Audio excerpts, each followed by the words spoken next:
Okay viewers, welcome to RK EduTech.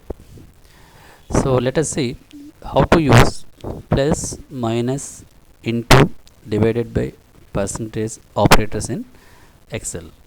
మనం ఈరోజు ఎక్సెల్లో arithmetic operators ఎలా యూజ్ చేయాలనేది చూద్దాం. Okay, let us start. First ఒక న్యూ ఫైల్ తీసుకోండి ఎక్సెల్లో. మనం ఇంత ముందు లెసన్లో ఎక్సెల్ ఎలా ఓపెన్ చేయాలి నేర్చుకున్నాం కదా.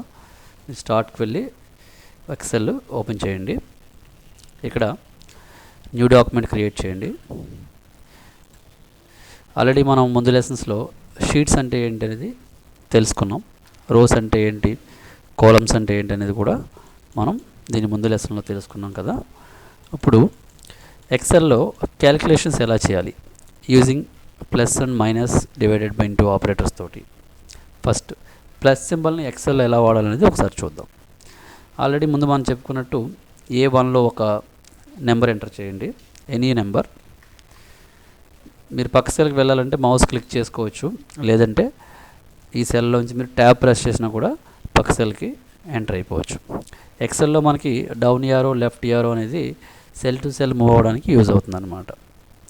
ఓకే, ఇప్పుడు నేను A1లో 100 అనే వాల్యూ ఎంటర్ చేశాను, B1లో 50 అనే వాల్యూ ఎంటర్ చేశాను. ఇప్పుడు C1లో నాకు ఆన్సర్ అనేది అవసరం ఉంది. సో ఆన్సర్ నాకు రప్పించాలంటే నేను ఇక్కడ ఒక ఫార్ములా కానీ లేదా ఫంక్షన్ కానీ రాయాల్సి ఉంటుంది. ఎక్సెల్లో ఏంటంటే ఎక్కడ మనకు ఆన్సర్ కావాలో అక్కడే మనం ఫార్ములా రాయాల్సి ఉంటుందన్నమాట. ఫర్ ఎగ్జాంపుల్ ఇప్పుడు A1ని నేను B1ని కలపాలనుకుంటున్నాను, అంటే ఎడిషన్ చేయాలనుకుంటున్నాను. ఇక్కడ ఈజ్ ఈక్వల్స్ టు అనే ఒక ఆపరేటర్ యూజ్ చేసి మనం A1ని B1ని యాడ్ చేయొచ్చు. So is equals to A1 మీరు డైరెక్ట్గా టైప్ చేసినా అది A1లో ఉన్న వాల్యూ తీసుకుంటుంది. ప్లస్ అనే ఆపరేటర్ ఇక్కడ యూజ్ చేయండి. నెక్స్ట్ B1 అనే వాల్యూ కూడా మీరు ఎంటర్ చేయండి, ఇక్కడ కీబోర్డ్తో టైప్ చేయండి. సో మీ ఫార్ములా వచ్చేసి is equals to A1 plus B1 అనమాట. ఇప్పుడు మీరు ఏం చేయాలంటే ఎంటర్ ప్రెస్ చేయండి. ఎంటర్ ప్రెస్ చేయగానే మీకు ఆ C1లో ఏమవుతుందంటే 150 అనే ఆన్సర్ మీకు డిస్ప్లే అవ్వడం మీకు కనిపిస్తుంది. సో అంటే మీరు ఇక్కడ A1 B1 ఇచ్చారు కాబట్టి A1లో వాల్యూ B1లో వాల్యూ కలిపి మీకు 150 కింద ఇక్కడ ఆన్సర్లో మీకు కనిపిస్తుంది అనమాట. ఇన్ కేస్ మీరు ఏమన్నా ఫార్ములా మార్చాలి అని అనుకున్నా లేదా వాల్యూస్ మార్చాలని అనుకున్నా ఫార్ములా బార్లోకి వెళ్ళి మీరు మార్చుకోవచ్చు. ఇప్పుడు చూడండి, ఇక్కడ నాకు ఫార్ములా కనిపించట్లేదు.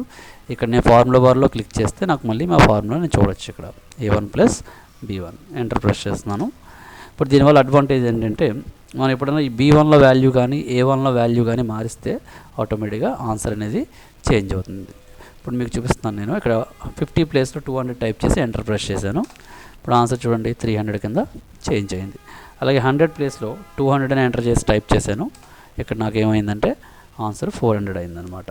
అంటే A1లో కానీ B1లో కానీ ఏ వాల్యూ మార్చినా మనకి C1 అనేది చేంజ్ అవుతుందని అర్థం. ఇది ప్లస్ ఆపరేటర్ని యూజ్ చేసి పద్ధతి అనమాట. ఇలాగే మనకి మైనస్ ఆపరేటర్ కూడా యూజ్ చేసుకోవచ్చు. ఇప్పుడు మైనస్ ఆపరేటర్ ఎలా యూజ్ చేయాలో ఒకసారి మనం చూద్దాం. ఇవి తీసేస్తున్నాను నేను, మళ్ళీ ఫస్ట్ నుంచి చేద్దాం.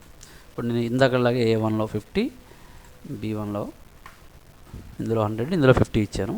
ఇక్కడ మనకు మైనస్ వాల్యూ ఎలా చేయాలో చూద్దాం. Is equals to A1 minus B1 enter.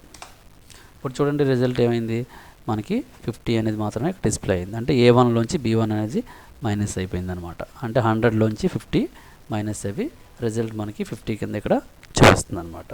ఇదే విధంగా మీరు మైనస్ ప్లేస్లో ఇంటూ పెట్టుకుని మల్టిప్లై చేయొచ్చు, డివైడెడ్ బై పెట్టుకుని డివిజన్ చేయొచ్చు, పర్సంటేజ్ పెట్టుకుని పర్సంటేజ్ కూడా చేయొచ్చు అనమాట.